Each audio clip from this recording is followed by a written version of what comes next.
Sekarang berbicara tentang sholat, tidak cukup dengan sholat saja, tapi juga harus dilakukan dengan cara yang benar. Untuk itulah kita sudah dalam 2 pertemuan yang lalu belajar tentang cara atau sifat sholat yang benar yang diajarkan oleh Rasulullah SAW, dan telah sampai pada bahasan tentang wudu'nya Nabi SAW. Pertemuan pertama berbicara tentang mukaddimah, esensi sholat, dan yang kedua kita telah sampai pada pembahasan sifat wudu'nya Nabi SAW. Bagi yang tertinggal silahkan melihat ulangannya di akhir TV supaya tidak terlampau luas nanti untuk mengulang.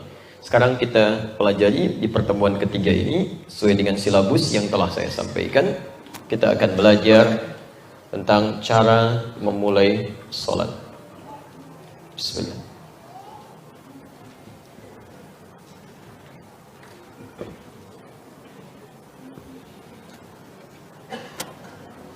Cara memulai sholat.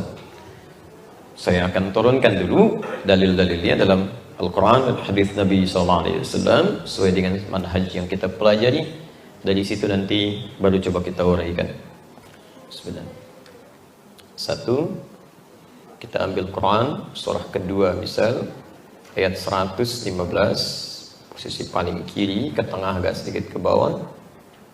Kemudian turunkan lagi di Quran surah kedua ayat dari ayat 149 sampai ayat 150, posisi paling kanan dari tengah agak turun sedikit ke bawah. Kemudian ada kejadian Quran surah kedua lagi, saya naikkan lagi ke atas ayat 143 sampai 144, posisi paling kiri di tengah sampai ke bawah. Saya tutup ini. Kemudian caranya 4. Quran surah ke-2 ayat ketiga saya contohkan dulu. Kemudian tulis ayat 43 dengan kalimat yang sama. Turunannya di Quran surah 29 ayat 45. Kemudian perintah penjagaannya di setiap 5 waktu. Quran surah kedua ayat 238, posisi paling kanan sebelah atas. Detailnya ada di Quran surah ke-17 ayat 78. Rincian lebihnya ada di Quran surah ke-11 ayat 114. Turunan hadisnya kita temukan satu di hadis riwayat Al-Bukhari, nomor hadis 751, 757. Redaksi yang sama ditemukan di hadis riwayat Muslim, nomor hadis 397. Kalau penomoran Anda berbeda, misalnya ya, Anda bisa cari di bab al-musi fis shalah. Ada 2 jenis penomoran hadis yang standar sekarang, ya, Muhammad Fuad bin Abdul Baqi dan Tarqimul Alami. Kalau sekiranya jenis kitabnya beda, cari bab di sini. Ini kisah seorang sahabat bernama Khalad Az-Zuraiqi. Allah. Kemudian cara berdirinya, sekarang saya berikan halaman riwayat Al-Bukhari. Kalau punya kitabnya dilihat juz kedua dengan standar tadi, nomor 468. Redaksi yang sama ada di Abu Daud. Bagian pertama 150. Kemudian turunan sikapnya kita praktek kalau masih ada waktu nanti. Temukan di hadis riwayat Abu Daud. Saya kasih nomornya lagi. Nomor hadis 666. Baik. Yang ini dari Imran bin Al-Hasan. Imam Imran bin Al-Hasan menyampaikan hadis yang nanti kita bacakan insyaallah. Ini materi kita ya. Jelas insyaallah? Belum ya? Belum saya terangkan. Tapi tulisannya bisa dibaca? Alhamdulillah, berarti sehat ya. Baik. Bismillah. Baik. Kita bacakan dulu hadis Nabi sallallahu alaihi wasallam ketika ada seorang lelaki namanya Khalad Az-Zuraiqi. Saya ambil di Al-Bukhari nomor hadis 751, 757, di hadis Muslim dengan redaksi yang sama nomor hadis 397, babul musi fis shalah. Anna rajulan dakhala al-masjid, bahwa seorang lelaki dikisahkan masuk ke dalam masjid namanya Khalad Az-Zuraiqi. Kemudian dia salat, ya wan Nabi sallallahu alaihi wasallam fi nahiyatil masjid, sedangkan Nabi sallallahu alaihi wasallam di sisi lain di masjid. Saya pernah bahasakan, datang seorang lelaki masuk ke masjid Nabi, sholat di samping Nabi, karena Nabi sedang duduk di samping itu, sisi yang lainnya. Kemudian setelah orang ini selesai sholat, silakan sholat lagi karena Anda belum sholat. Kisah ini sudah saya sampaikan di awal pertemuan, sampai dia mengulang sholatnya sampai 3 kali. Nabi mengucapkan kalimat yang sama, Anda sholat lagi karena Anda belum sholat. Dia berkata, ya Rasulullah, mausinul ghairah, ya Rasulullah, saya nggak bisa lebih baik daripada ini. Alimni, tolong ajarkan saya. Ini poinnya. Ya, maka diajarkan oleh Nabi SAW. Tolong lihat betul runtutan kisah ini ya. Ada orang sholat, sahabat Nabi, di zaman Nabi, di masjid Nabi, di samping Nabi. Cara sholat dia tidak sepenuhnya seperti yang diajarkan oleh Nabi. Dari mana taunya? Dari kalimat beliau, tolong ajarkan saya. Ini menunjukkan orang ini belum belajar sepenuhnya dari Nabi. Dia memaksa sholat saja. Yang seperti ini disebut oleh Nabi, tidak sempurna sholatnya, ulangi. Bahkan kalimatnya belum sholat, tolong ulangi. Jadi tidak cukup bagi Anda sekedar semangat menunaikan sholat, tapi sholatnya bermasalah. Ya. Maka diajarkan oleh Nabi SAW, beliau katakan, idza qumta ila shalah, kalau sholatnya ingin sempurna, asbighul wudu. Silahkan sempurnakan wudu dulu. Ini sudah kita bahas pertemuan lalu kan? Nah sekarang kalimat selanjutnya, lihat. Tsumastaqbilil qiblah. Kemudian menghadaplah ke arah kiblat. Jelas, menghadap ke arah kiblat. Jadi tidak cukup dengan punya wudhu saja. Masya Allah, wudhunya bagus. Begitu sholat sembarangan menghadapnya. Kiblat ke barat, ini ke timur misalnya kan. Nah itu juga dinilai sholatnya tidak sah. Jadi cara memulai sholat yang pertama, setelah Anda menyiapkan wudhu dengan baik, berpakaian dengan baik, selanjutnya menghadaplah ke arah kiblat. Baik, bismillah. Jadi kita ambil kesimpulan dari sini untuk materi kita hari ini. 1, menghadap ke arah kiblat. Kiblat. Tidak usah dihapus dulu. Nah, nanti saya turunkan dulu. Jazakallah khair. Kalau mau pegang penghapusnya boleh ya nanti. Begitu mau dihapus silahkan ya. Maaf teman-teman, mohon izin tugas menghapus hari ini oleh beliau ya, karena beliau yang duluan maju. Yang lain tenang saja, fokus. Lihat sini sebentar. Jadi kita akan selalu bersama hadis ini karena ini petunjuk Nabi dari awal sampai akhir. Tapi turunannya nanti ada pada hadis yang lain. Fokus. Setelah Anda berwudu, menyiapkan pakaian terbaik, maka tugas pertama kita setelah itu menghadap ke arah kiblat. Sekarang pertanyaannya, apa itu kiblat? Apa itu kiblat? Halo? Ingat perjanjian kita ya. Baik, kalau belum tahu cukup katakan. Baik, apa itu kiblat? Jadi Anda selama ini ngadap kemana? Anda nggak tahu kiblat. Anda sholat, masya Allah. La haula wala quwwata illa billah. Mudah-mudahan Anda sehat ya. Di sini. Perhatikan sini. Nah, sekarang ini persoalan gitu kan? Baik, ini persoalan. Apa itu kiblat? Baik. Dari kata qabila yaqbal, ya qiblatan, qiblatan, bisa juga ke arah situ maknanya ya.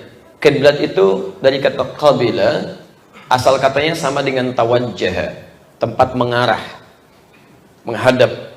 Di secara bahasa, kiblat secara sederhana bisa diartikan pusat, ya, menghadap atau arah, ya, pusat dari satu arah.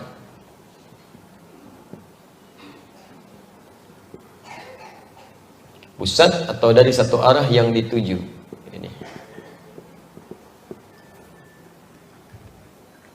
Jadi Anda dari manapun datangnya, misalnya ada dari pintu kanan, pintu kiri, depan, belakang, tapi punya tujuan yang sama ke satu tempat. Itu secara bahasa disebut dengan kiblat. Dari manapun arahnya. Ya, jadi kalau Anda menuju pada satu arah yang sama, kemudian itu menjadi sentral, jadi pusat arah yang dituju, maka secara bahasa itu disebut dengan apa?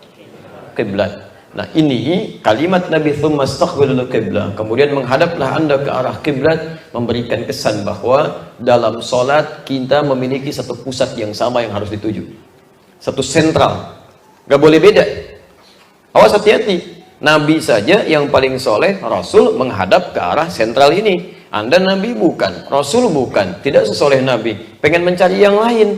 Nah, mungkin di situ ada yang harus diperbaiki. Karena itu, ketika disebutkan kalimat dengan menggunakan kiblat, ini menunjukkan kesan bahwa setiap orang yang sholat, arahnya mesti terpusat pada sentral yang sama. Jelas di sini? Baik. Dan ingat, kalimat kiblat di sini, kalimatnya tidak menggunakan kalimat ma'bad. Ya. Awas, apalagi menggunakan kalimat misalnya Rabb, menunjuk pada Tuhan. Ya. Tapi menunjuk kepada arah. Ini menunjukkan kesan bahwa hati-hati, yang diinginkan dengan kiblat ini itu bukan objek sesembahan, tapi arah sesembahan kita, arah ibadah kita. Jadi nanti jangan diartikan kalau kita kemudian menghadap ke satu kiblat, lalu Anda tafsirkan kiblat itu Tuhan kita yang kita sembah. Itu keliru.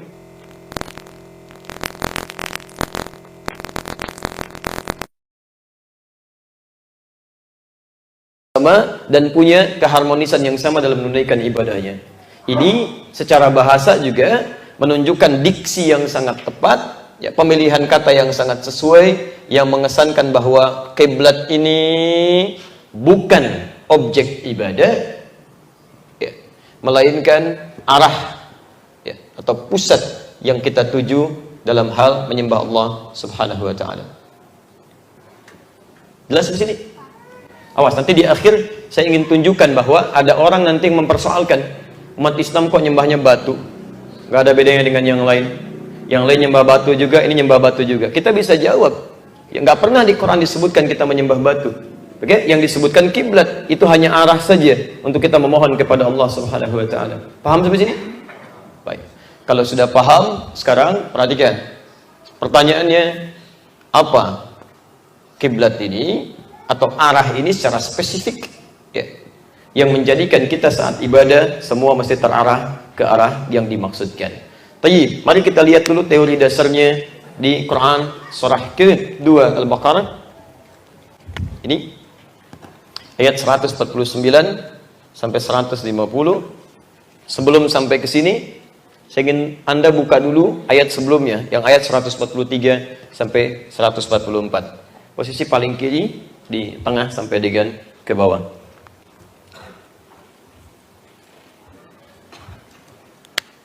Baik. Ada ayatnya? Saya mau mulai dari 144 dulu ya. Baik. Perhatikan kalimatnya. Bismillah.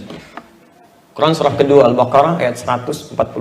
Qad nara taqalluba wajhika fis sama' falanuwalliyannaka qiblatan tardaha. Ada ayatnya?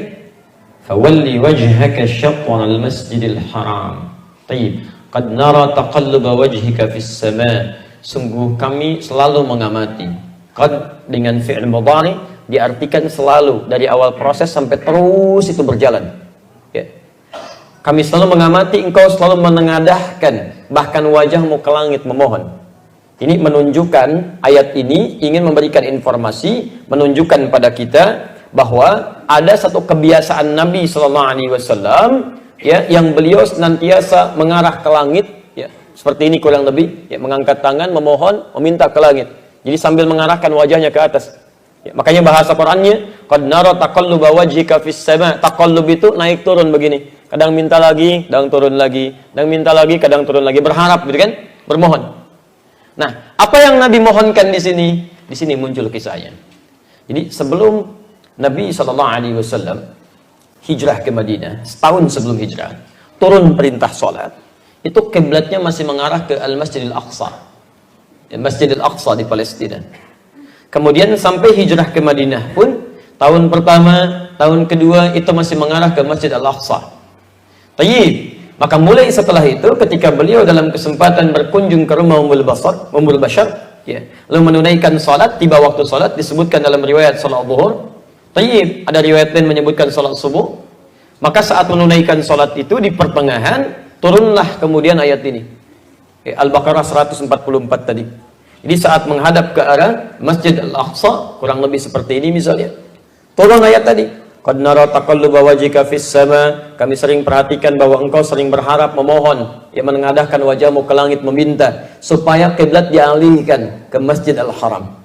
Fawalli wajhaka syatral Masjidil Haram. Mulai saat ini palingkanlah kiblatmu ke arah Masjidil Haram. Maka dari situlah dengan turunnya ayat ini berputar Nabi 180 derajat begini.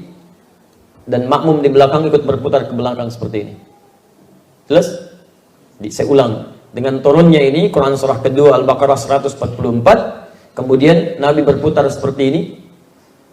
Ke arah Al-Masjidil Haram 180 derajat. Sahabat yang di sini ikut berputar ke sini 180 derajat. Paham sampai sini? Baik. Pertama, saya ingin tunjukkan dulu kepada Anda. Yang berdoa tadi siapa? Nabi SAW. Nabi orang takwa bukan? Takwa. Dijamin masuk surga? Dekat dengan Allah? Baik. Tadi Nabi berdoa meminta kiblat dialihkan ke Masjidil Haram. Berapa tahun dikabulkan doanya? 3 tahun. 3 tahun. Apa Nabi mengeluh? Tidak. Masya Allah. Apa Nabi kemudian putus asa? Tidak. Beliau tetap biasa saja berharap kepada Allah, mohon lagi meningkatkan takwa. Nabi, Rasul, manusia paling takwa, jelas surganya dekat dengan Allah. Memohon kepada Allah dikabulkan 3 tahun kemudian. Tidak menyerah, tidak putus asa, tidak marah, dan tidak pesimis. Anda Nabi bukan. Ya Masya Allah. Takwa tidak setakwa Nabi. Surga belum jelas sampai dengan pagi ini. Amalan masih berantakan. Minta sama Allah, sudah mintanya maksa, pengen cepat dikabulin. Masya Allah, 3 hari belum dikabulkan sudah marah-marah. Ya Allah, saya sudah tahajud, saya sudah puasa, saya sudah baca Quran. Kurang apa lagi ya Allah? Masih banyak kurangnya. Tahajud baru 2 rakaat, witir 1, baca Quran baru 2 ayat, puasa pun baru setengah hari udah buka. Pengen dikabulkan, ayo tambah lagi, tambah lagi, tambah lagi. Demikian adanya gitu kan. Jadi ada beberapa hal yang kita mesti belajar, tidak hanya hukum fikihnya, tapi bagaimana proses untuk melahirkan itu. Kadang-kadang sifat doa itu, di antara pengabulannya, Allah akan kabulkan saat kita siap menerimanya. Di antaranya demikian. Allah hanya memberikan apa yang kita butuhkan, bukan apa yang kita inginkan. Kadang-kadang bahkan mengganti keinginan kita dengan kebutuhan kita. Disitulah penting kita belajar fikih doa sebelum kita memohon, supaya saat dikabulkan kita tidak kaget. Minta anak laki-laki, keluar perempuan. Minta perempuan, keluar laki-laki. Kaget lagi gitu kan? Itu wajar. Tapi yang tidak wajar menyesali apa yang telah diberikan. Tidak, ada yang terbaik yang harus kita pelajari. Paham sampai sini? Baik, itu bagian yang pertama. Yang kedua, kita dapatkan kalimat dari ayat ini, fawalli wajhaka syatral Masjidil Haram. Maka mulai saat ini hadapkanlah kemudian arahmu, kiblatmu, kan? Kalimatnya tidak menggunakan kalimat Masjidil Haram, tapi syatral Masjidil Haram. Syatral Masjidil Haram. Syatral. Syatral Masjidil Haram. Baik. Fokus betul ya. Fawalli wajhaka syatral Masjidil Haram. Masjidil Haram, Al-Masjidil Haram sudah jelas. Kita sudah paham di sini ya. Tidak perlu banyak ditafsirkan. Pelan-pelan. Ada apa di Al-Masjidil Haram? Yang paling utama ada Ka'bah. Ka'bah. Redaksi pertama kali disebutkan dalam Al-Quran penamaan Ka'bah ini dengan Bait, Al-Bait. Quran surah ke-3 Ali Imran dari ayat 96 sampai 97 itu. Ya, inna awwala baitin wudi'a lin-nas, bait. Jadi kalau disebutkan Al-Bait, ya, yang terkait dengan Al-Masjidil Haram itu yang dimaksud Ka'bah. Jelas di sini? Baik, pelan-pelan fokus. Saya ulang sebentar. Turun ayat, fawalli wajhaka syatral Masjidil Haram, maka arahkan salatmu, kiblatmu ke arah syatral Masjidil Haram. Saya mulai kupas yang ini dulu ya. Ini sudah diketahui Al-Masjid Al-Haram ya, yang adanya di Mekah. Ya, saya turunkan beberapa kalimatnya. Maaf, saya dulu yang hapus ya. Anda tahan dulu sebentar. Nanti yang ini Anda insya Allah. Baik, sebentar. Biar agak cepat. Lihat, saya turunkan sebentar. Al-Masjid Al-Haram. Baik. Tempatnya ada di mana? Di Mekah. Baik ya. Fokus pelan-pelan di Makkah Al-Mukarramah. 1. Tayyib. Turunkan lagi. Di dalamnya ada apa? Ka'bah. Ini ya, Ka'bah. Ka'bah disebut dengan apa? Al-Bait salah satunya. Al-Bait. Nah, sekarang yuk kita turunkan sebentar. Kita diminta mengarah ke arah Al-Masjidil Haram. Sekarang kalau kita ada di dalam Al-Masjidil Haram, mengarahnya mau kemana? Awas, fokus, lihat teman-teman. Kalau kita berada di dalam Al-Masjidil Haram, mau ngarah kemana? Tahu dari mana? Nah, ini persoalan, selalu begitu ya. Baik, ingat, dalam syariat tidak ada mengarang. Mengarang hanya ada dalam pelajaran bahasa Indonesia. Gitu ya? Dalam syariat harus pakai dalil. Baik. Di sini, ini ayat ketika turun, Nabi kan sedang di daerah mana? Di Kuba. Ya.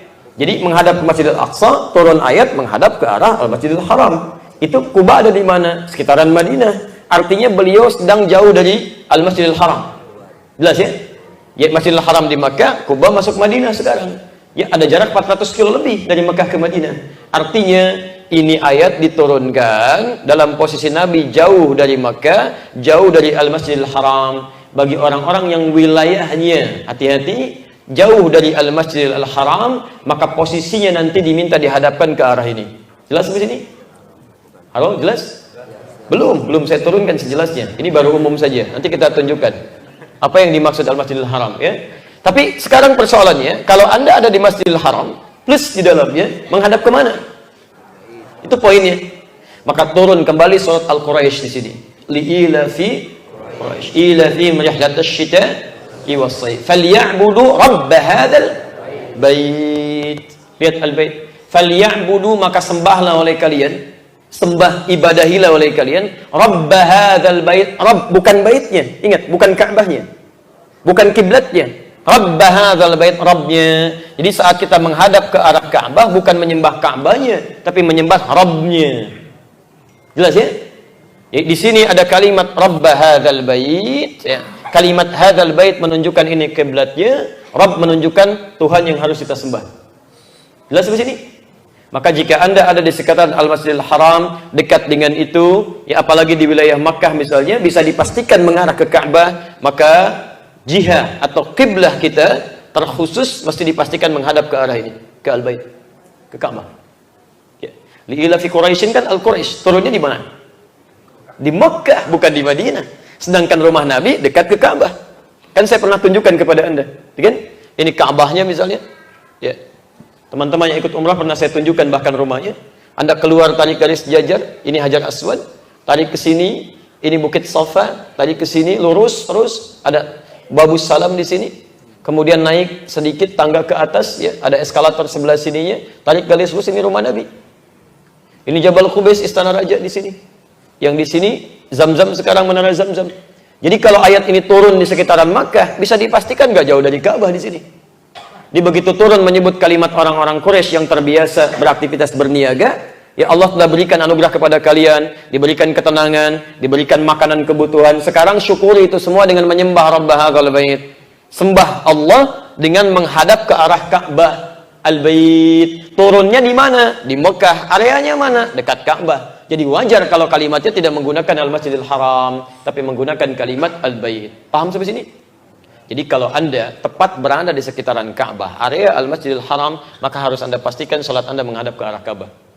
Karena itu Anda akan temukan garis-garis langsung yang akan digaris, seluruhnya menghadap ke sini.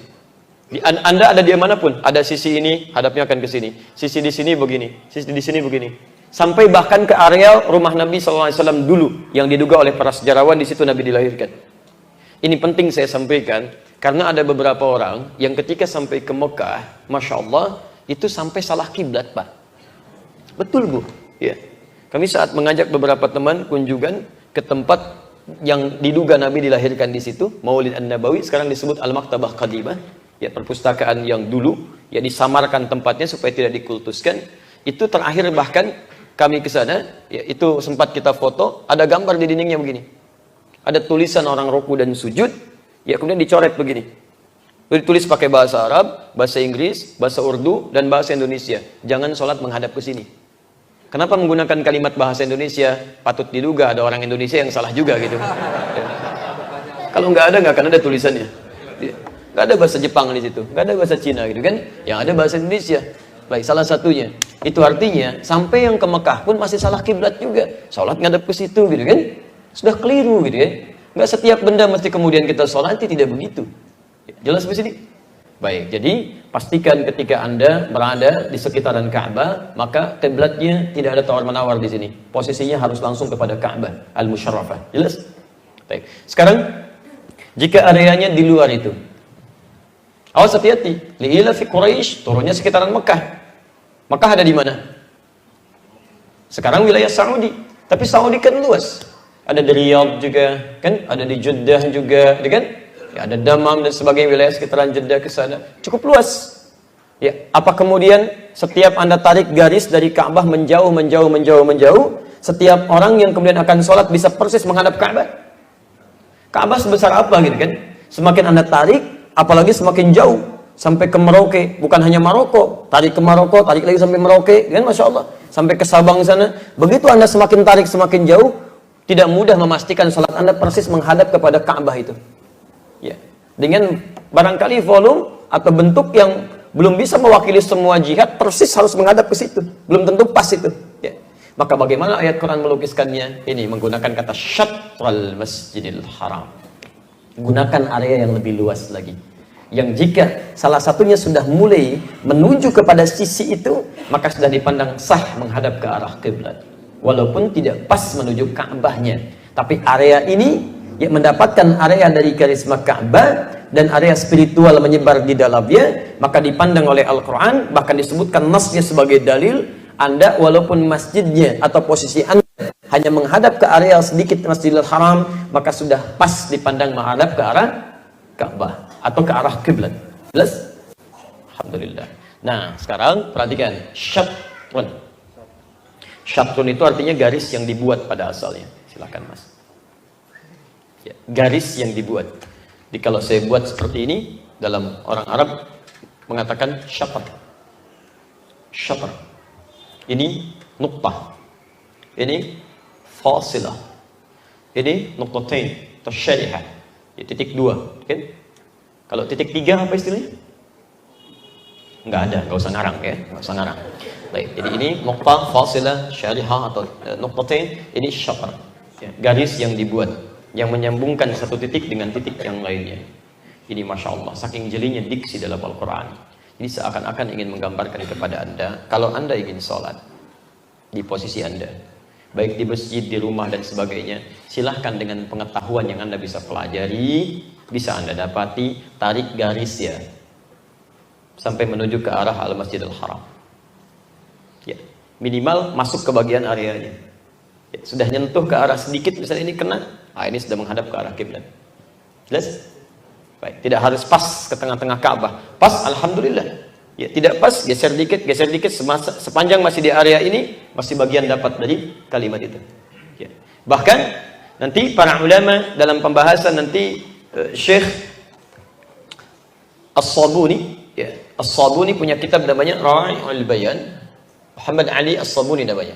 Rawa'i'ul Bayan fi tafsir ayatil ahkam. Fi tafsir ayatil ahkam.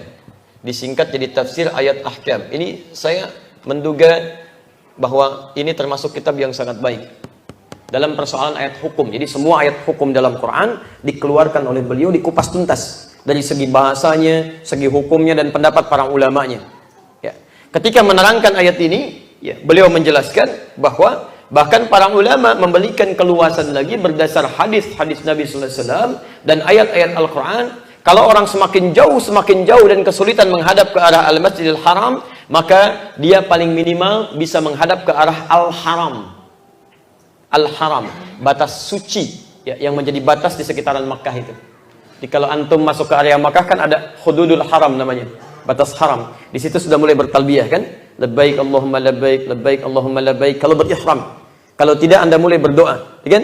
Mulai berdoa memohon kepada Allah Subhanahu wa taala ya Allahumma inna hadzal haram haramuka, gitu kan? Ya Allah, ini haram adalah batasmu, faharim lana syu'urana, maka mohon haramkan ya Allah kulit kami, haramkan ya Allah rambut kami, haramkan ya Allah daging kami, haramkan fisik kami ya Allah dari neraka. Maksudnya jangan sentuh dari neraka ketika kami masuk ke sini.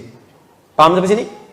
Nah, jadi saya cepat simpulkan, kalau Anda ingin menunaikan salat, menghadaplah ke arah kiblat. Kalau dekat Ka'bah, pastikan menghadap ke arah Ka'bah. Kalau keluar dari area Ka'bah, area Al-Haram, minimal Anda menghadap ke arah Masjid Al-Haram. Kalau semakin jauh lagi, terlampau sulit menghadap ke sini, sulit dipastikan, maka minimal ke area Al-Haram. Jelas? Di luar ini tidak sah salatnya. Ya, coba dicek lagi ya. Jangan-jangan kita menduga selama ini menghadap ke arah Al-Haram, tapi Masya Allah jauh sampai ke Manchester sana misalnya. Ya, itu kelebihan. Jadi kalau ada orang sholat kemudian tidak menghadap ke arah kiblat, maka sholatnya tidak sah. Biasanya, mohon maaf, ada dua golongan yang kadang-kadang belum terlalu peduli dengan ini. Golongan pertama, anak kecil, kan, yang saat dilatih dia menunaikan sholat. Kadang-kadang orang tua itu merasa bangga kalau anaknya sudah mulai sholat, yang penting ikut-ikutan sholat. Nah, saya mohon sebesar-besarnya, kalau bisa mengarahkan anak pada yang benar, jangan bangga pada yang salah. Kasihan kalau sudah terbiasa, nanti sulit lagi untuk membenarkannya. Ya, jadi mohon benarkan dia cara yang sholat yang baik. Untuk laki-laki, mulai kalau sudah terbiasa bisa ke masjid, ajak dia ke masjid, supaya kenal bahkan dengan masjidnya. Ya, kalau belum terbiasa, orang tuanya biasakan sholat di rumah, menghadap ke arah kiblat. Kadang anak-anak suka berputar, itu kan, tiba-tiba sajadah dialihkan, sholat menghadap sebaliknya. Ya, Anda bisa biarkan di awal, setelah itu kemudian Anda mulai palingkan. Masya Allah, kalau yang kesini, ini bukan kiblat namanya, gitu kan? Kiblat itu siapa ya? Teman ayah? Bukan, ya. Kiblat itu arah kita menunaikan sholat. Kalau ke kiblat, Anda bisa jadi pintar. Tapi kalau ke sini, wah sulit nanti belajarnya. Dia palingkan lagi. Jadi sesuai dengan dunianya. Ya, kalau dia senang dengan mainan, kalau ngadap ke kiblat, mainan bisa dapatnya bisa cepat. Kalau nggak ke kiblat, bisa lambat mainannya. Begitu ya. Nah, jadi dia lebih ada nuansa-nuansa untuk cepat dia belajar. Ya, paham ya? Itu golongan pertama. Golongan kedua, maaf, orang yang memang sudah mulai kehilangan sebagian dari kesadarannya. Ada yang disebut dengan masa ardhalil umri atau pikun. Ya. Kadang-kadang suka lupa. Nah, yang seperti ini, walaupun ada toleransi bagi dia sendirian kalau tidak ada pendamping, tapi kalau ada pendamping, dia mesti diarahkan. Ya, mesti diarahkan. Kadang-kadang sholat pertama menghadap kiblat, besoknya lupa. Tiba-tiba menghadapnya miring jauh misalnya kan. Ketika sedang sholat, antum bisa langsung arahkan seperti ini. Paham ya? Baik. Nah, kalau ada orang sehat masih salah kiblat, kemungkinan masuk pada dua kategori ini. Ya, dia sehat tapi kekanak-kanakan, ya, dia sehat tapi juga kurang peduli dengan agamanya. Baik, ini yang pertama. Yang kedua, saya berhenti di sini dulu, nanti bagian yang kedua, kemudian kita praktek, lalu kalau ada yang mau ditanyakan, nanti kita bisa diskusikan. Bagian kedua, setelah kita tahu kiblatnya kemana, arahnya seperti apa, kita pastikan masuk satu di antara tiga kategori tadi, maka mulailah mengambil sikap yang disebutkan oleh Nabi SAW dalam hadis riwayat Abu Daud nomor hadis 666, atau tidak semua orang bisa mengalami ini, tapi punya kondisi yang berbeda. Bisa ada di Al-Bukhari di bagian kedua halaman 468, juga di Abu Daud dengan hadis redaksi yang mirip sama dengan halaman dan juz yang kami cantumkan ini. Baik. Sekarang Anda sudah tahu kiblatnya, arahnya kemana. Lalu apa yang kita lakukan? Memulai sholatnya, sudah tahu arah kiblatnya, lalu kita melakukan apa? Awas, hati-hati. Yuk kita bacakan hadisnya. Kata Nabi, "Shalli qa'iman au qa'idan au ala jambin." Silahkan Anda memulai sholat imma dalam posisi berdiri. Satu, yang ini hadisnya. Berdiri, sholli qa'iman, ini perintah. Dan kalimat hadisnya, sholli qa'iman. Sholatlah Anda dengan berdiri. Jadi, berdiri. Ini pilihan pertama. Dan bentuk pilihannya adalah perintah. Artinya apa? Kata para ulama hadis, ini menunjukkan kesan bahwa bentuk perintah ini, jika ada seseorang mampu berdiri dalam salatnya, kemudian dia memilih duduk atau tidak berdiri, maka salatnya dipandang tidak sah. Batal salatnya. Dia mampu berdiri, tapi dia memilih duduk misalnya, maka batal salatnya. Mesti dia ulang. Kecuali salat sunnah ya. Kalau salat sunnah ada keringanan di sini. Terkhusus pada salat sunnah yang sifatnya, rakaatnya begitu banyak, bacaannya kadang panjang. Ya, misal Anda ikut salat tarawih misalnya kan, apalagi 10 malam terakhir, salatnya di Masjidil Haram atau di Masjid Nabawi, yang bilangan rakaatnya juga lebih panjang kadang dari kita, bacaannya lebih panjang dari kita. Kadang-kadang tidak kuat terlampau lama berdiri, itu boleh duduk. Boleh, dan hadisnya ada di situ, ya. Salatul qa'id nisfal qa'im. Salat orang yang duduk mendapatkan pahala setengah dari yang berdiri. Setengah dari yang berdiri, ya, Masya Allah. Jadi masih dapat pahalanya, cuman setengah, gitu kan?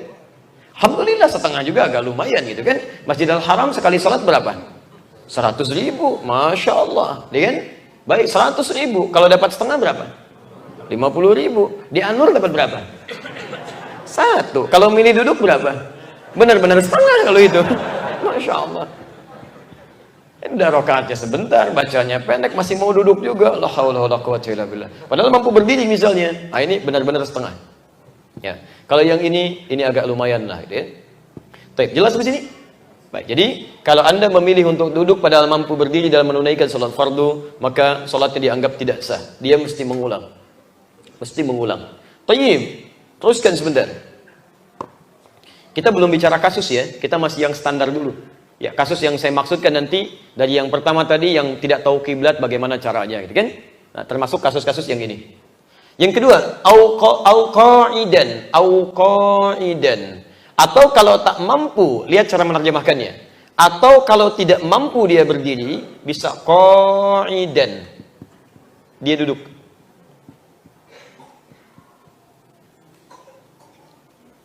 Baik. Au ala jambin. Ala jambin. Atau silahkan sambil berbaring. Kalau tak mampu duduk, berbaring. Ini urutannya. Jadi Masya Allah, ada banyak kemudahan dalam menunaikan ini. Ya. Anda yang mampu berdiri, silahkan berdiri. Ada persoalan di kaki, nggak bisa berdiri. Tapi perhatikan, tidak langsung duduk. Karena urutannya menggunakan kata au. Au itu sepanjang masih bisa berdiri dalam sebagian prakteknya, maka jangan langsung pilih duduk.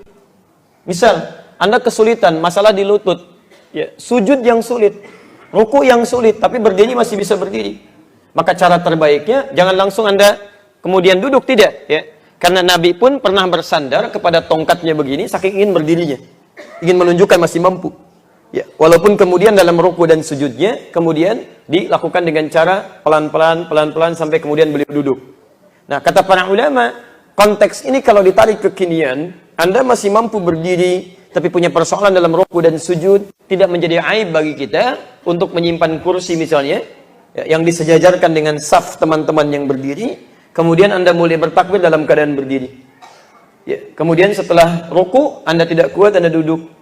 Ya, turunkan gerakannya, kepala turun sedikit, baca bacaan ruku. Jelas ya? Kemudian i'tidal, ya, Anda bisa sambil duduk juga. Ya, kalau tidak kuat tuh kemudian berdiri, dan sujud Anda duduk kembali dan turunkan lebih rendah menunjukkan bahwa Anda sedang sujud. Paham sampai sini? Baik, jadi yang kita tampilkan kepada Allah dalam salat kita itu kesungguhan kita. Ya, kesungguhan kita. Jadi bagaimana Nabi SAW ingin menampilkan bahwa ya Allah, saya syukuri nikmat-Mu ya Allah. Terima kasih memberikan saya kehidupan, memberikan kenyamanan hidup. Semaksimal mungkin kita bersyukur kepada Allah. Sepanjang masih punya kemampuan, tunaikan yang terbaik yang bisa kita lakukan. Dan biasanya orang-orang seperti ini, itu akan mendapatkan anugerah dari Allah yang lebih daripada orang biasanya.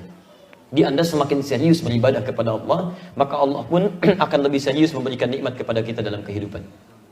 Ya, itu rumusnya sudah ada. Di Quran surah kedua, ayat 151. Sampai 152. Lihat di 152-nya. 151 untuk Nabi, 152 untuk termasuk kita umatnya. Posisi paling kanan sebelah bawah.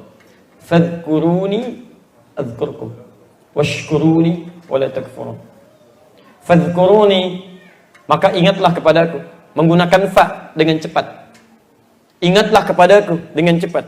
Azkurukum, secepat engkau mengingat kepadaku, maka aku pun akan secepat itu atau bahkan lebih cepat dari ingatanmu kepadaku. Jadi kalau Anda cepat merespon ketentuan Allah, Allah pun akan semakin cepat merespon kebutuhan kita.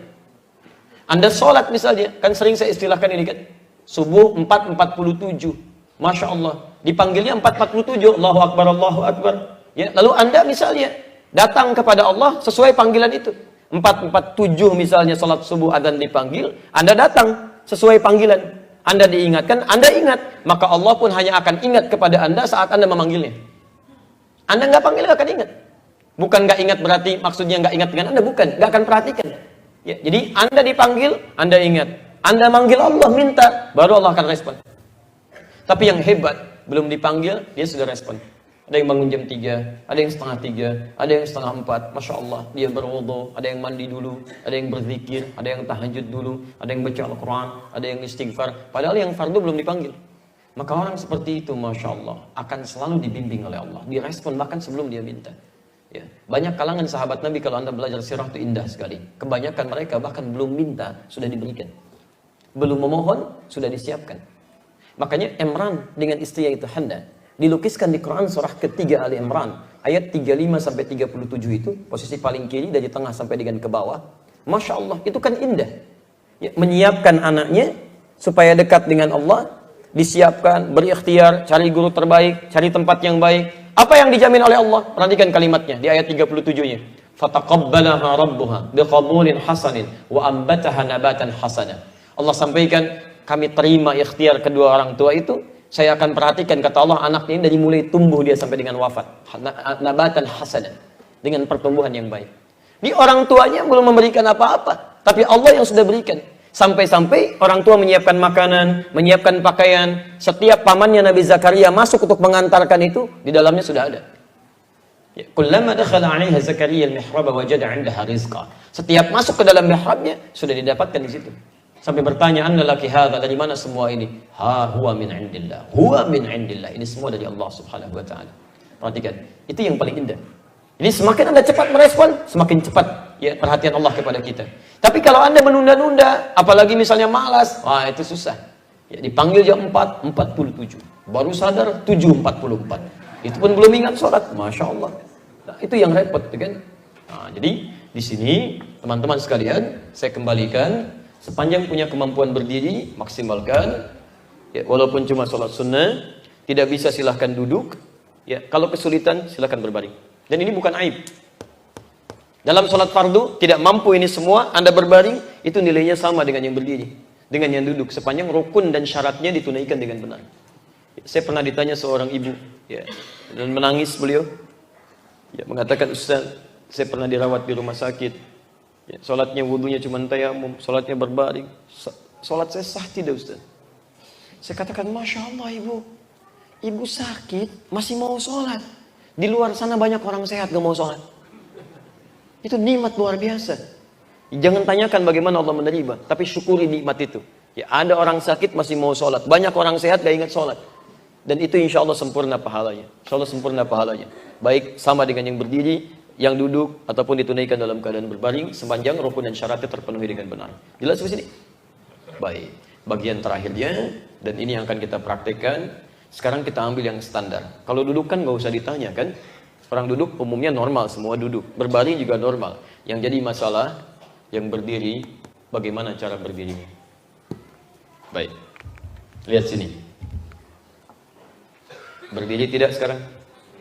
Berdiri. Berdiri bukan? Berdiri. Berdiri sekarang? Kan? Ada yang begini berdiri ceklik, ya. Ada yang begini ceklik, kan? Nah, itu berdiri juga. Nah, sekarang berdiri dalam sholat seperti apa? Karena mesti diatur. Kalau nggak diatur, semua orang bisa berdiri. Ada yang kakinya lebar begini, ada yang kakinya rapat begini, gitu kan? Ada yang kakinya lurus begini, ada yang begini, macam-macam. Kalau tidak diatur, semua orang akan berdiri. Maka dari situ kita akan lihat seperti apa berdiri yang diinginkan. Paham sampai sini? Baik, kita mulai bahasan kita. Bismillah. Itu mau ngapus lagi? Alhamdulillah. Baik. Baik, kamera dihapus ya. Bismillah. Taib. Abu Daud nomor hadis 666. Ini caranya. Ini tadi ketentuan pilihannya, yang ini caranya. Kita sampai paham betul ya, tolong sampai paham betul. Kalau sudah paham, tinggal praktekkan. Saya tidak menginginkan Anda belum paham dan keluar dari masjid ini. Pahami, belum paham tanyakan, kita tuntaskan. Saya tidak tahu, kita katakan Allahu a'lam, kita pelajari lagi sampai kita mengerti. Jelas ya? Baik, alhamdulillah. Sekarang lihat. Lihat kalimat Nabi, aqimus sufuf. Pertama, kalimat berdiri menggunakan kata aqim. Ini perintah, kata perintah. Aqim. Bahkan kalimat salat di Quran pada umumnya menggunakan turunan kata ini. Tadi saya tuliskan Quran surah 17 ayat 78. Dibuka dengan kata aqim. Aqimis salata liduluki syamsi. Aqim ini. Quran surah 29 ayat ke-45. Utlu ma uhya ilaika minal kitab wa aqimis salat.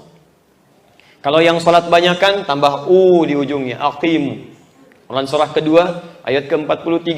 Ya, posisi paling kanan di pertengahan, wa aqimus shalah wa atuz zakah. Kalau terus dilakukan menjadi yuqimun namanya. Terus. Sekarang kerjakan, besok kerjakan lagi jadi yuqimun namanya. Quran surah kedua ayat ketiga, alladzina yu'minuna bil ghaib wa yuqimunas shalah. Kata aqim. Asalnya dari kata qama ditambah dengan hamzah ini jadi aqama. Isyaratnya atau sifatnya disebut dengan iqamah. Iqamah. Ayo perhatikan ya, fokus ya. Saya mau turunkan kalimat ini. Setelah diturunkan saya coba praktikkan. Kata aqim, kata dasarnya dari kata qamah. Ini akar kata utamanya. Dari sini muncul kata qiyam. Ya, qiyam. Dari kata qama. Apa itu qama? Qama itu secara bahasa berdiri tegak seimbang. Sempurna, tegak seimbang, sempurna. Fokus pelan-pelan. Sesuatu disebut tegak dengan kalimat qama itu bila posisi badan bagian atas dan kaki memenuhi dua hal utama. Hal pertama, ya, posisi badannya tegak, lurus, tidak miring kanan, miring kiri, depan atau belakang. Jadi, posisi badan tegak. Paham ya? Itu qama namanya. Yang kedua, posisi kaki, lebarnya. Disebut dengan qama, qiyam, jika lebar kaki ini secara singkat sejajar dengan bahunya. Ya, tidak terlampau luas begini, lebar, tidak juga terlampau menyempit begini. Paham ya? Jadi kalau Anda berdiri begini misalnya, itu bukan qama namanya. Karena posisi nggak seimbang. Dorong dikit, geser, jatuh. Jelas ya? Posisi begini pun bukan qama namanya. Ini bukan keseimbangan. Ya. Bahkan kalau Anda berolahraga misalnya, di perbasi olahraga menembak itu, yaitu sama posisinya badan tegak, kaki sejajar dengan bahu. Ya. Kami waktu ke Bali itu, dijamu oleh salah seorang tokoh di perbasi, diajarin. Ya, ditunjukkan, maksudnya dikasih petunjuk. Begini Ustaz, kami juga mengajari ini caranya berdiri sempurna, tegak. Ternyata Masya Allah, tegak sempurna itu. Ya, badannya tegak, harus tegak, fokus ke depan. Kemudian kakinya sejajar dengan bahunya. Itu yang disebut dengan qama, qiyam. Jelas? Nah, kalau Anda ingin berusaha untuk melakukan itu, Anda ingin berusaha tegak badannya. Tadinya biasanya jalannya begini, pas sholat harus tegak misalnya kan? Baik, Anda berdiri tegak begini. Baru badan ya. Dan kaki Anda diusahakan sejajar dengan bahu. Tadinya biasa saja, tadinya asal berdiri aja, ada yang begini, ada yang begini. Sekarang Anda ingin usahakan sejajar dengan bahunya, supaya seimbang. Maka ketika Anda ingin berusaha berdiri tegak dengan baik, kalimatnya ditambah kata dasarnya dengan menggunakan hamzah. A. Dari qama jadi aqama. Menegakkan diri, usaha untuk berdiri secara seimbang sempurna. Jelas? Jadi, kenapa kalimatnya menggunakan kata ini? Aqama, seakan-akan memberikan isyarat bahwa kalau ingin sholat, mulailah dengan usaha yang serius. Walaupun itu memulai dengan berdiri. Ini akan sangat menentukan. Jadi jangan main-main walaupun kelihatan berdiri. Nanti ini ada maknanya. Ini saya tunjukkan. Pertemuan berikutnya bahkan saya bawakan kitabnya. Ini kitab yang membahas tentang makna berdiri. Ada maknanya ini berdiri ini. Ya, dan sahabat Nabi ketika diajarkan oleh Rasulullah SAW makna berdiri begini, dipraktikkan dalam kehidupan, Masya Allah, hidupnya semua sukses dalam kehidupan. Mandiri, tidak bergantung orang, dan ada bahkan yang jadi orang kaya karena belajar dari persoalan ini saja. Nanti kita lihat ya. Nanti kita lihat di akhir bahasan saja. Nah, ini poinnya. Jadi ketika Anda akan menunaikan salat, kalimatnya menggunakan kata aqama, kata perintahnya itu aqim. Kata dasarnya qama. Usaha Anda untuk berdiri seperti ini disebut dengan aqama, perintahnya disebut dengan aqim. Jadi ketika Nabi membuka kalimat kita setelah berwudu, tahu kiblatnya mengatakan aqim as-sufuf, ini memberikan kesan, hey, usahalah kalian yang serius untuk berdiri tegak seimbang sebelum memulai sholat. Maksimalkan dulu. Makanya Nabi itu tidak cukup beliau sekedar memerintahkan. Itu sampai beliau berjalan, dilihat. Ya, kalau belum seimbang, beliau luruskan, beliau perbaiki, sampai betul-betul baik dalam sholatnya. Karena nanti akan berpengaruh dalam sholat kita. Isyaratnya disebut dengan iqamah. Ini isyaratnya. Jadi iqamah itu bukan panggilan sholat. Iqamah itu isyarat untuk memulai sholat dengan sempurna. Memulai dari berdirinya. Iqamah. Ya.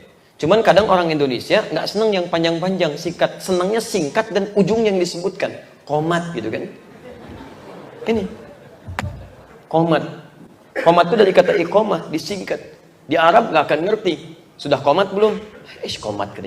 Nggak akan ngerti apa itu qomat. Taunya iqamah. Di azan panggilan sholat, iqamah isyarat untuk menyempurnakan dalam memulai sholat. Jadi kalau Anda sudah mendengar isyarat iqamah, Allahu Akbar, artinya Anda harus sudah mulai berdiri. Mulai menghusyukkan hati. Tata dengan baik. Itu isyarat. Ya. Itu isyarat yang menunjukkan kepada kita mulai sholat dengan baik. Ya. Cuma di kita kadang suka disingkat. Ya. Ya, di Arab tidak, bahkan mereka urusan dunia juga lengkap. Ya, main olahraga misalnya main bola, ya, ada Abdurrahman bawa bola, masya Allah, suruh dibagi, panggil temannya minta, dia akan katakan Abdurrahman, Allah Taala yang nawazih, Abdurrahman saya ini bagi bolanya, bagi oper. Orang kita enggak, man oper, man wazih, adi di kan, Husain sen kan, masya Allah. Nah, jadi kalimat iqamah orang kita disebut dengan qomat, ya. Jadi kalau sudah qomat artinya berusaha untuk tegak. Paham? Halo, paham? Ya, paham. Baik, kalau paham, saya teruskan lagi sampai ke akhirnya ya. Sebentar. Lihat. Berdirinya bagaimana Ustaz? Ya, tadi kan sudah ketahuan ya, karena hadisnya belum selesai. Ya, badan tegak, kaki berdiri selebar bahunya. Kaki berdiri selebar bahu. Posisi kaki kan kadang-kadang saat berdiri, Anda bisa perhatikan sebentar. Ya, ada yang berdirinya kakinya memang tegak badannya, kemudian lebarnya selebar bahunya, tapi kadang Anda perhatikan dalam berdiri ini akan terjadi dua hal. Satu, sama-sama berdiri tapi nggak lurus. Halo? Ya, berdiri tapi nggak lurus. Karena salat yang dikerjakan pertama kali di Quran isyaratnya adalah salat bersama orang banyak, berjamaah, bukan sendirian. Yuqimun, mereka menunaikan salat dengan sempurna. Kalau mereka itu satu orang atau dua? Banyak, aqimu banyak. Di persoalan sholat yang paling utama, kalau Anda bisa tunaikan dengan berjamaah, maka itu yang paling mulia dibandingkan dengan sholat sendirian. Nah sekarang persoalannya, kalau Anda sedang berdiri bersama banyak orang, samping kanan dengan kiri, seperti apa berdirinya? Apakah cukup dengan berdiri? Ternyata tidak. Nabi kemudian memberikan bahasa terusan, aqim as-sufuf, aqim as-sufuf. Ini as-sufuf menggunakan kata saf. Saf itu bisa berarti, ini sufuf berasal dari kata saf. Bisa berarti sesuatu yang rapat, lurus, sejajar. Rapat, lurus, sejajar. Itu saf. Saya ulang, rapat, lurus, sejajar. Jadi Nabi ingin mengatakan kalau Anda sholat dengan banyak orang, Anda berdiri, tapi ingat, berdiri Anda mesti lurus dengan yang lain. Mesti rapat dan sejajar. Jangan sampai satu berdiri sini, satu sini, gitu kan? Nah, kalau saya gambarkan dengan visual begini, mungkin agak belum tampak.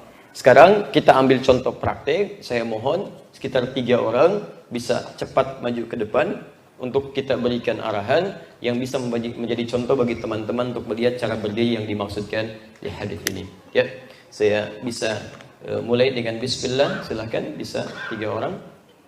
Jazakallah khair. Antum boleh disampaikan pada yang lain untuk menghapus karena antum maju. Baik, nggak apa-apa ya. Jadi antum sebelah sini, Akhid Karim. Sebelah sini 3 orang Pak, silakan. Baik. Baik, kita sholat menghadap ke arah mana? Kiblat. Ini masjid kiblatnya kemana? Oh, baik, silakan ya. Baik. Alhamdulillah. Boleh bergeser ke sebelah sana?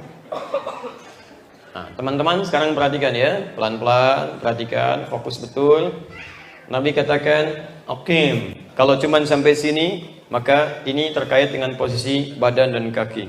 Lebar selebar bahu, kakinya, badan kemudian tegak. Ingat, setiap ukuran bisa berbeda. Baik ya, yang kurus seperti saya dengan yang agak gemukan dan gemuk banget mungkin akan berbeda ukuran kaki dan lebarnya. Maka disesuaikan saja. Nah, sekarang perhatikan, ini yang sholat bukan satu orang, tapi cukup beberapa orang. Sekarang masing-masing saja Pak, tidak usah banyak berpikir, seperti biasanya berdiri. Silahkan berdiri dan tidak usah saling mengoreksi satu dengan yang lain. Kebiasaan pribadi aja dulu ya. Baik, sudah jelas? Nah sekarang berdiri, sudah sampai sini? Nah, silahkan berdiri dengan baik. Ini sudah ada pilihan. Sekarang perhatikan teman-teman, jangan diralat ya, tolong jangan dirubah. Begitu aja pokoknya. Sekarang perhatikan, posisi kakinya sama nggak semua? Nah ya, baik, kalau Anda melihat dengan posisi kaki seperti ini, Anda akan terlihat bahwa kakinya berdirinya posisinya agak berbeda, tidak sama semuanya. Lihat ya, posisi kakinya tidak sama semua. Ya, nggak usah nengok, sedang sholat, berdiri aja.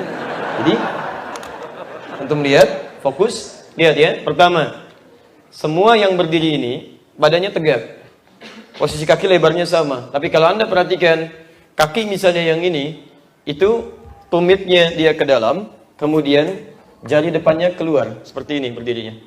Kalau Anda lihat kaki saya, ya, yang depannya keluar, tumitnya ke dalam, begini.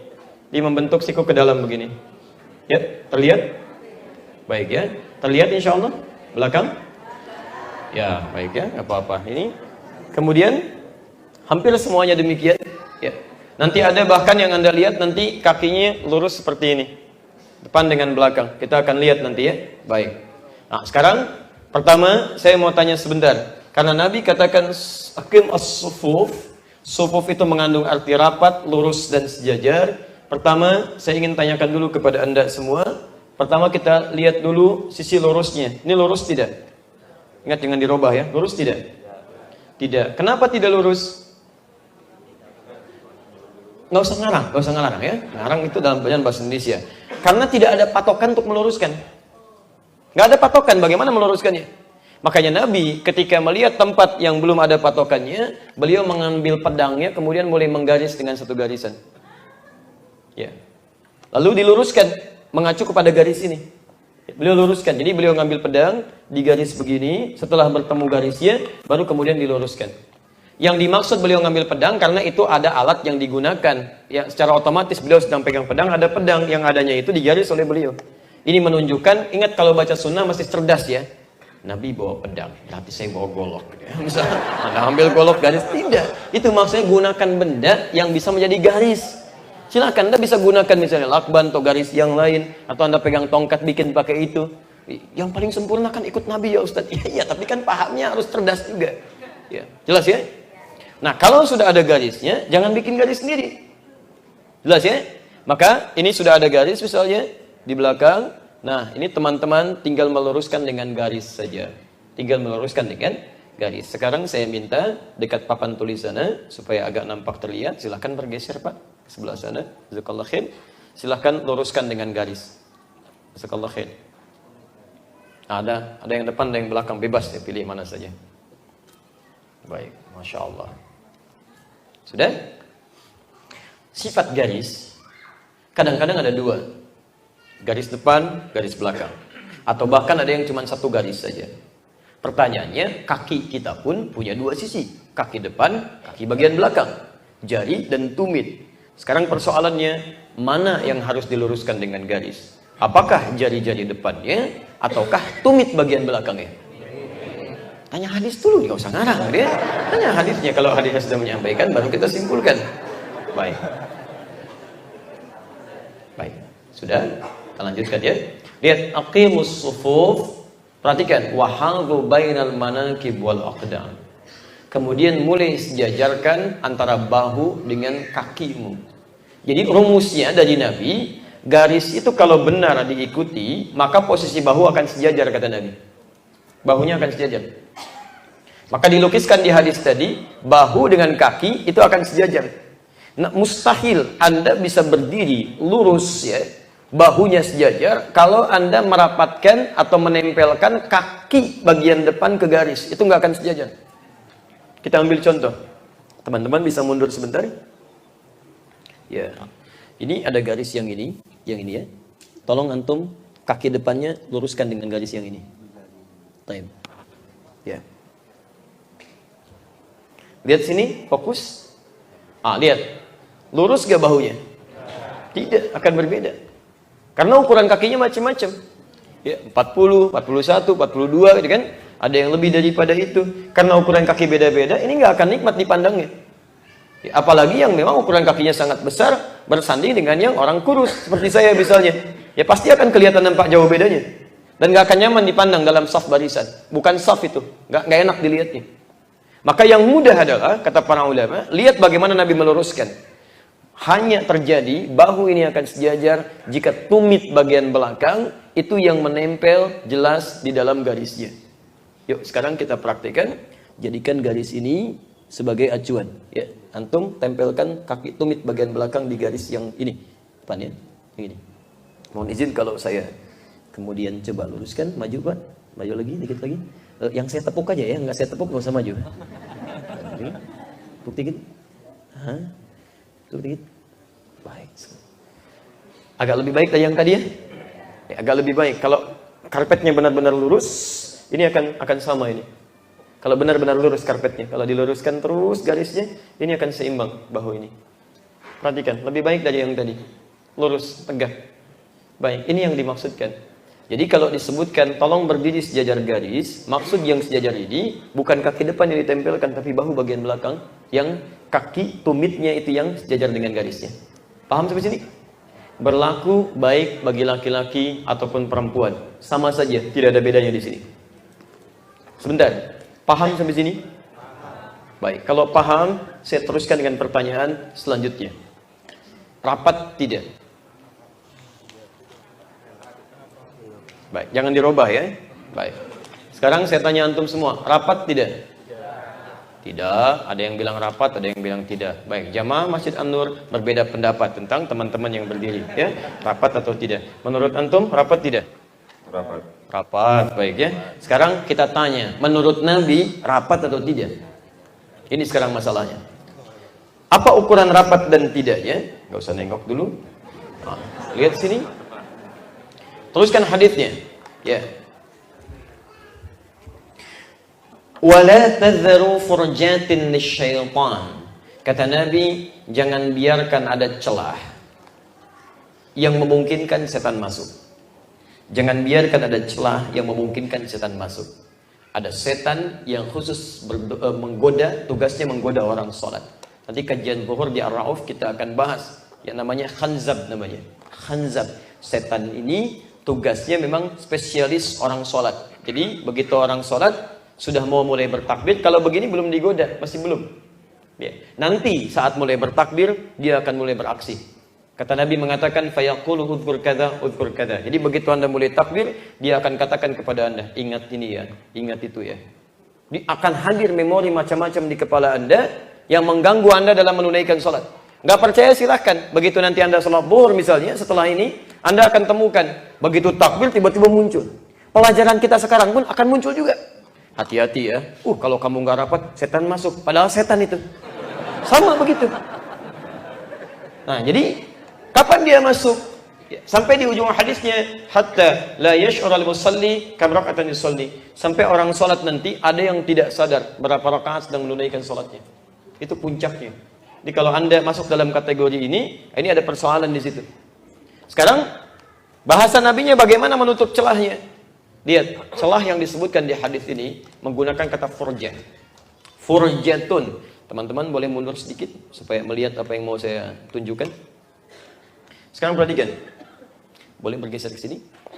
Dua orang dulu sebentar, antum yang meja putih, tunggu dulu. Sekarang antum berdiri, rapatkan, luruskan. Baik. Sekarang perhatikan. Jangan dirubah posisi ya. Seperti tadi saya sampaikan, ada yang berdiri yang tumitnya ke dalam gini. Kemudian kaki luarnya terbuka keluar, gini. Seperti saya berdiri begini. Kakinya, jarinya terbuka keluar, gini, tumitnya ke dalam. Paham? Baik, ini sah. Salat sendirian sah. Salat berjamaah pun sah. Jadi salat nggak ada masalah dari sisi sah tidaknya. Tapi dari sisi resiko, berdiri semacam ini, jika temannya mengikuti dengan cara yang sama, yang satu juga ikut berdiri begitu, maka akan tercipta celah seperti ini. Perhatikan. Ini keluar, kaki kiri seperti ini. Yang kanan keluar seperti ini. Temannya yang di samping sini berdiri begini juga. Kaki kirinya akan menempel dengan kaki kanan teman yang satu. Ujungnya begini. Maka dari sini Anda akan temukan celah ini. Kalau dibalik. Ya, praktek paling mudahnya, teman-teman, mohon bantu saya. Mohon berdiri seperti saya seperti ini. Baik. Rapatkan. Silakan perhatikan. Lihat sini. Bukankah ada celah di bawah? Ya. Ini salatnya sah dari segi menghadap kiblat dan berdirinya. Cuman persoalannya ini menggunakan furjah namanya. Furjah itu celah yang muncul di antara satu titik yang rapat, itu furjah. Kalau terpisah, ini pisah misalnya begini. Ini khalal namanya. Khalal. Setan nggak goda, cuman tiup dikit aja udah nggak enak salatnya. Ya, makanya antum akan lain. Salat berjauhan tuh nggak akan enak, nggak akan nyaman gitu kan. Jadi nempel begini saja, yang seperti ini masih ada celah, itu setan masuk.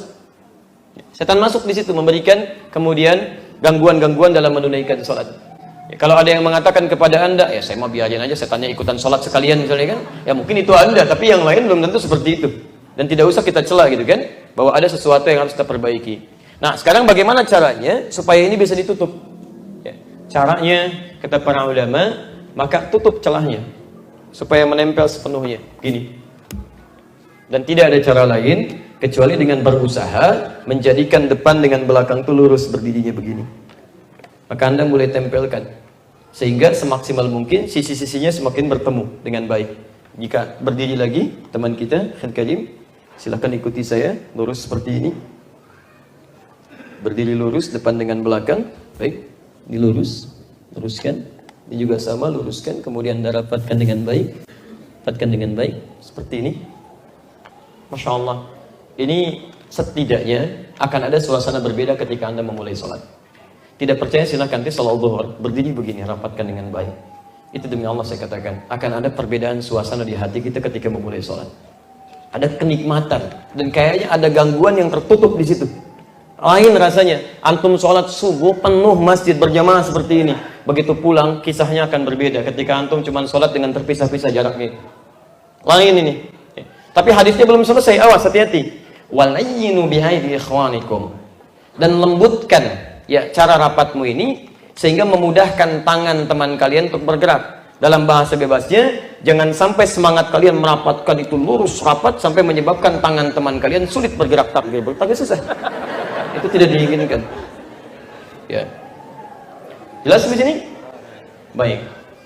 Silakan. Jazakallahu khair. Baik, terima kasih. Mohon teman-teman bisa dibantu. Teman kita yang 3 tadi maju. Insyaallah nanti buku terbaru yang kita cetak untuk teman-teman yang barusan ya, yang 3 orang. Baik. Fokus sebentar. Paham sampai sini? Jelas? Sudah dimulai sholatnya? Belum. Baru berdiri. Baru berdiri. Jadi pastikan berdiri kita seperti tadi itu. Berdiri dengan baik. Setelah itu baru kemudian kita memulai takbir. Ini belum kita mulai ya. Nah, saya mohon izin sebentar. Saya mau tawarkan dulu ya. Ada satu bahasan lagi masih terkait dengan berdiri, belum memulai sholat. Tapi ini hanya singkat sebetulnya. Boleh saya teruskan dulu sampai tuntas dulu ini. Kemudian kalau ada waktu silahkan Anda bertanya. Atau kita cukupkan di sini dulu kemudian kita diskusi. Pilih yang mana? Tuntaskan dulu ya. Baik, kalau ingin dituntaskan maka mohon izin satu orang dulu berdiri. Agak cepat. Boleh yang tadi atau yang lain? Antum, Bapak, baik. Saya minta satu berdiri 2, nggak apa-apa dua-duanya. Antum tunggu di sini, Bapak di sini. Nah, Bapak pakai peci, Bapak jadi imam ya. di sebelah sini. Baik. Ke kiblat Pak ya, karena kiblatnya di sana. Baik, alhamdulillah. Nah, sekarang antum sudah berdiri, fokus. Persoalan berdiri kita merapat tadi sudah selesai. Tapi kan jamaahnya belum dimulai. Sholat berjamaah itu nggak mungkin semua berdiri sama-sama. Mesti ada satu jadi imam, yang lain jadi makmum. Sekarang ini imamnya, ini makmumnya satu. Saya serahkan kepada antum, sholat akan dimulai. Silahkan antum berada di mana. Bismillah. Baik, sebentar. Yakin? Mau tanya kawan? Teman-teman? Baik. Saya kunci ya. Tuh, terubah lagi. Baik. Baik. Alhamdulillah imamnya baik. Yakin? Boleh saya kunci? Saya kunci jawabannya ya. Perhatikan sini. Lihat berdirinya. Yakin berdirinya begini? Baik ya, pelan-pelan. Ini makmum, ini imam. Bagaimana posisinya? Jika imamnya sendiri, dan sudah pasti imam sendirian, tidak mungkin imam berdua. Makmum sendiri. Oke? Makmum sendirian, posisinya ini sudah baik di samping kanannya imam. Jadi ini imam, ini makmum. Di samping kanan ini bagaimana posisinya? Itu ada dua cara untuk teman-teman yang ikhwan ya, yang laki-laki. Pertama, Anda bisa berdiri sejajar dengan imamnya. Jadi tidak ada yang lebih maju atau mundur. Jangan diralat.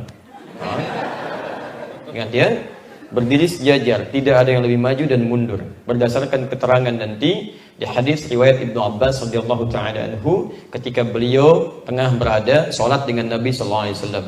Di Abu Daud di antara nomor hadis 1367, ada juga kemudian keterangan di hadis Muslim ketika sholat di belakang Nabi sallallahu alaihi wasallam, maka ditarik oleh Nabi sallallahu alaihi wasallam untuk sejajar dengan beliau. Jadi posisinya sejajar, tidak ada yang lebih maju, dan ini rapat saja. Dan semaksimal mungkin berdiri seperti tadi, lurus depan belakang, rapat. Jelas sampai sini teman-teman yang ikhwan susi? Jelas, baik. Riwayat kedua, dan ini yang sangat populer dilakukan, dan ini juga baik ya. Itu adalah imam posisi maju sedikit dibanding dengan makmum, tapi kaki masih menempel sama, gak ada jarak. Ada yang mengatakan jarak satu kepalan, itu saya belum temukan keterangannya. Ya, belum temukan, saya nggak temukan. Jangankan di hadis sahih, di hadis palsu pun saya belum temukan, gitu ya. Nah, jadi tidak usah kita mengambil jarak, cukup menempel saja. Yang penting nanti ada posisi imam lebih maju sedikit dibandingkan dengan makmumnya. Jelas sampai sini? Tayyib. Ini satu makmum. Datanglah kemudian makmum kedua, siapa? Baik. Pertanyaan pertama, kenapa antum terlambat? Ayo. Orang udah mulai sholat, antum baru datang. Antum kemana aja? Ini yang jadi masalah nih, jangan diulang ya. Baik ya. Saya dapat tanya, antum yang masbuk, saya nggak ikutan. Kenapa antum masbuk? Itu pertanyaan pertama. Saya dulu di sini. Yang dua ini dulu ya. Yang satu tahan sebentar. Mohon izin di sini sebentar. Duduk dulu. Sekarang, mohon maaf Pak ya, peran berbeda untuk antum berdua. Ini suami, ini istri benar. Mohon ridhonya ya. Fokus. Baik, itu atau ini ayah, ini anak perempuan. Posisi anci ada di mana? Ayo. Enggak usah dikasih. Yakin? Ingat-ingat dulu. Jelas? Pak, sekarang perhatikan. Kalau ini suami, ini istri, atau laki-laki ini perempuan, yang satu mahram ya, dengan mahram yang sama, yang baik, maka posisinya dia tidak ke kanan, tidak ke kiri, tapi tepat di belakang. Jelas ya? Dan itu pun tolong diberi jarak. Jangan jarak satu sujud, jarak dua sujud. Agak lebih mundur lagi. Jelas ya? Supaya nanti ketika muncul anak laki-laki bisa mengambil saf yang ini, ya, atau nanti tidak terjadi hal yang tidak diinginkan dalam kondisi yang tidak menyenangkan. Oke, jadi cukup ini mundur di belakang kalau tempatnya memungkinkan. Kalau tempatnya darurat misalnya, seperti Nabi pernah beliau kemudian berumah tangga dengan Sayyidah Aisyah yang ada di Al-Bukhari nomor hadis 2008, 2009, 2010, 2011, 2012. Sampai ketika sholat malamnya akan dilakukan, ada Sayyidah Aisyah bergeser tangan beliau ini sampai menyentuh kakinya Nabi.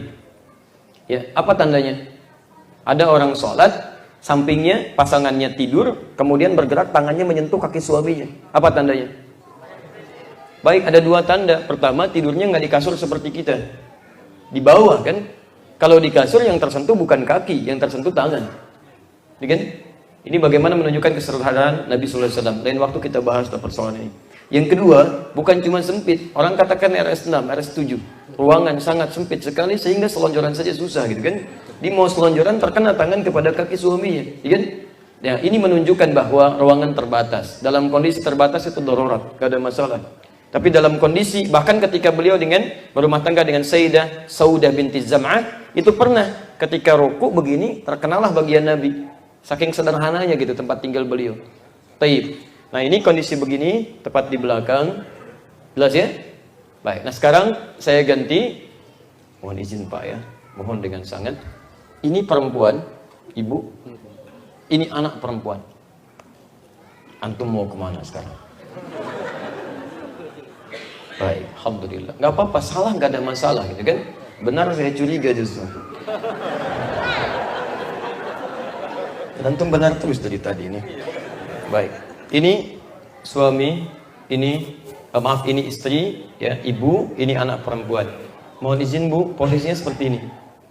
Ya saya. Jadi kalau perempuan dengan perempuan langsung di sebelah kanan, dan tolong tidak ada alternatif yang kedua. Hanya sejajar, rapat sejajar. Ini tidak ada yang lebih maju. Hadis di An-Nasai awsatuhunna, ya di tengah-tengahnya tidak ada yang maju, tidak ada yang mundur. Jadi imam sejajar dengan makmumnya dan rapat di sini. Datanglah kemudian adik perempuan yang kedua. Silakan. Gak ditepuk Mas? Ah, baik. Makmum seluruhnya. Namun demikian kemudian ada jemaah datang. Pak, mohon izin. Ini sudah penuh Pak safnya. Mohon dikasih jeda sedikit. Ya. Atau maju sedikit aja nggak apa-apa. Baik. Ini saf sudah penuh Pak, Bapak mau kemana? Silakan. Ya.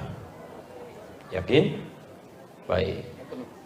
Ya, ini sangat baik sekali. Perhatikan, ini saf sudah penuh seluruhnya. Ya, tersisa tinggal di belakang bagiannya. Apa yang dilakukan? Posisi sedang sholat ya. Maka ini sudah baik. Jangan mengambil ke sisi kanan atau kiri, tapi tepat di belakang imam di tengah.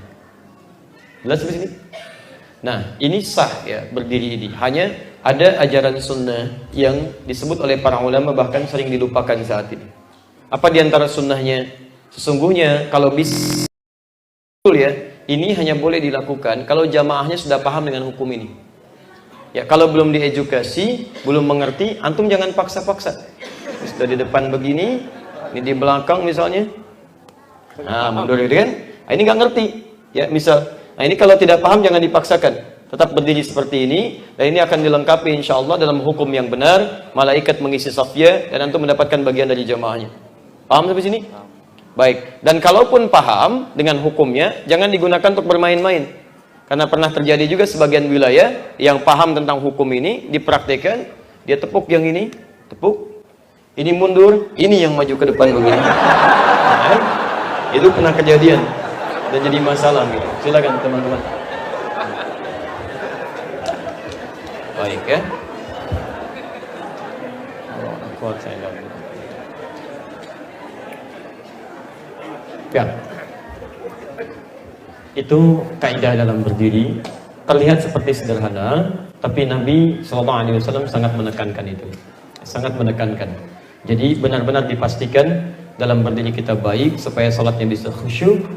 Dan bagian terakhir yang ingin saya akhiri, qadarullah tadi kami belum sempat bawakan kitabnya. Saya baru datang di satu majlis sampai rumah, cuma sempat berganti pakaian saja, bersih-bersih langsung berangkat lagi. Jadi belum sempat bawakan kitab yang saya rencanakan dibawa. Nanti pekan selanjutnya atau pertemuan berikutnya kami akan coba tunjukkan beberapa referensi dalam bentuk buku dan terjemahan bahasa Indonesia yang bisa Anda mungkin cari ya.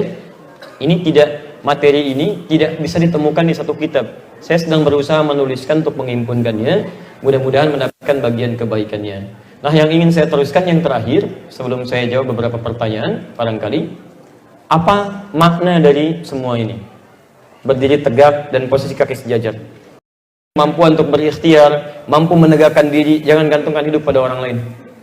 Ya, jadikan Anda berikhtiar Masya Allah, besoknya maaf Pak, ternyata salah informasi, bukan Bapak tapi yang lain, repot. Jadi dalam kehidupan kita standar aja, dapat jangan terlampau lebar, ya. Tapi juga jangan terlampau rapat, eksklusif, ya. Dikuasai sendiri, pelit dan sebagainya, itu tidak akan menghadirkan kenyamanan dalam kehidupan. Karena itu tegak, ya, mengajarkan kepada kita dalam kita beribadah, kita tegak, kita khusyuk, aplikasi dari situ, kita berikhtiar dengan baik, bersandar kepada keputusan Allah Subhanahu wa taala. Dan jaga kehidupan kita supaya tidak berlebihan. Allah tidak menyukai yang berlebihan. Innallaha la yuhibbul musrifin, juga tidak terlampau eksklusif dalam kehidupan. Tapi jadilah umat yang pertengahan. Quran surah ke-2 tadi ayat 143 yang saya tuliskan. Wa kadzalika ja'alnakum ummatan wasata. Ayat ini turun terkait perintah salat, tapi menunjukkan minta kita berdiri menjadi umat yang pertengahan. Wasata itu bukan wastun. Kalau wastun, ini spidol. Ini wastun. Ini wastun, ini wastun. Tapi kalau wasat, tengah-tengah persis. Ya, tidak miring kanan, tidak miring kiri. Jadi kalau orang salatnya benar, maka pola hidupnya, termasuk sifatnya, sikapnya, itu akan selalu berada di tengah-tengah, seimbang. Tidak berlebihan, tidak juga menjadikan hidupnya sempit dalam kehidupan. Paham sampai sini? Baik.